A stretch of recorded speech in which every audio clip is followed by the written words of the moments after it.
ঘুম থেকে উঠেই না আমার এত পরিমাণে খিদে পেয়ে যায়, মনে হয় চোখ খোলার সাথে সাথে কেউ যদি খাবার করে দিত। তবে যতই খিদে পাক নিজের খাবারটা তো নিজেই বানিয়ে খেতে হবে। এইদিকে সকালে বাসনগুলো মেজে এখানে গরম জল করে নিয়েছি, তারপরে সঙ্গে সঙ্গে আবার ভাতও বসিয়ে দিয়েছি। মাঝে দুটো ডিম সেদ্ধ করে নিয়েছিলাম, ডিমগুলো তো সেদ্ধ হয়ে গেছে, ছাড়িয়ে নিচ্ছি। ও আবার এর মধ্যে বাজারে গেছিল, বাজার থেকে আবার চলেও এসেছে। বাজারে গেছিল বিশেষ করে মাছ আনার জন্য, তবে আমার তো কোনো ধরনের মাছ খেতে ইচ্ছা করছে না, সেই কারণে বলেছিলাম একটু চিংড়ি মাছ আনতে। ঘরে আসার পর ওকে তো ডিম সেদ্ধটা দিয়ে দিলাম, ডিমটা খেয়ে না সঙ্গে সঙ্গে আবার বেরিয়ে গেছে। ওর নাকি কি একটা দরকার আছে, কাছেই গেছিল। ও বেরিয়ে যাওয়ার পর আমিও ডিমটা খেয়ে নিলাম। মাছ আনলে তো ওই ধুয়ে পরিষ্কার করে দেয়, তবে আজকে যেহেতু ছিল না সেই কারণে আমিই ধুয়ে নিচ্ছি। চিংড়ি মাছের সাথে নিয়ে এসেছিল একটা ইলিশ মাছের লেজা আর মাথা। এই চিংড়ি মাছগুলো না বেশ বড় সাইজের ছিল, সেই কারণে ভাবছি মাথাগুলো আর ফেলবো না, মাথাগুলো দিয়ে বাটা করব। সত্যি কথা বলতে বড় সাইজের চিংড়ি মাছগুলো না মাথা আমার একদম ফেলতে ইচ্ছা করে না। তো দেখো মাথাগুলো একটু ভালো করে ধুয়ে পরিষ্কার করে নিয়েছি, আর ওর মধ্যে কয়েকটা গোটা চিংড়িও দিয়ে দেবো। আর এদিকে এমনি চিংড়ি মাছগুলো সব ভেজে নিচ্ছি। আজ ভাজার পর আমার তো খিদে পেয়ে গেছে, তাই ভাবছি চিংড়ি মাছ ভাজা দিয়ে কয়েকটা ভাত খেয়ে নিই। এখানে আমি অল্প একটু ভাত নিয়েছি,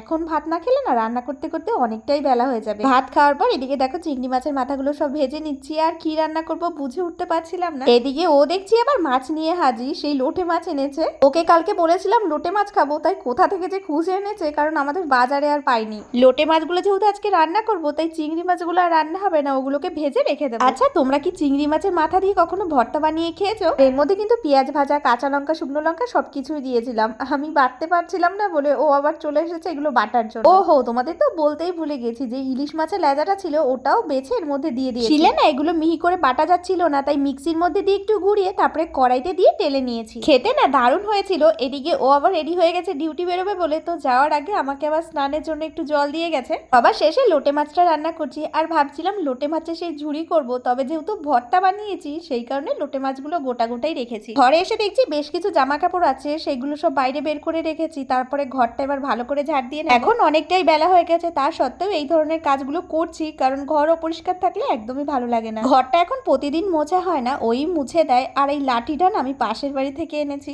আমরা যেহেতু এখানে আর বেশি দিন থাকবো না, সেই কারণে নতুন করে আর কিছু কেনাকাটা করি। চলো আজকে কি কি রান্না হয়েছে তোমাদের দেখাই। এখানে ডাল রান্না করেছি, আর যে ভর্তাটা বানিয়েছিলাম ওই যে ভর্তাটা, আলু পোস্তটা পাশের বাড়ি থেকে দিয়ে গেছে, আর এদিকে করেছি লোটে মাছের ঝাল।